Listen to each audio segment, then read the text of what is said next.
Ayan. Sen, syempre yung show nyo, no? Ang bonggalan kasi parang minsan parang nagiging showbiz siya. Lately, may inayos na naman kayong ano yung kay Yasi Pressman, di ba? Oh, can you make kwento po tungkol doon sa... Well, hindi ko naman kagustuhan yon. Siguro 2 years nakita ng mga tao na kaya kong i-handle yung mga different kinds of complaints, even unique complaints, even showbiz, na-handle ko at effective ako sa pag-handle ng problema nilapit nila, nabibigyan ko solusyon. That's why they come to me. Anybody, people from all walks of life, mahirap, middle class, mayaman, bata, matanda, sikat, hindi. So kaya nga nagkaroon ng yung kasabihan na pag may problema ka, ipatulfo.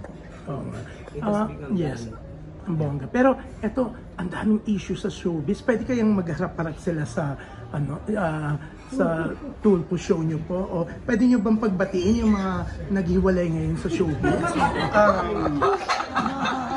Yan, hindi ko kaya siguro. Alam ko yung sinasabi mo. Pero yung kaya ko, yung siyempre, yung mga pangkaraniwang mga mamamayan.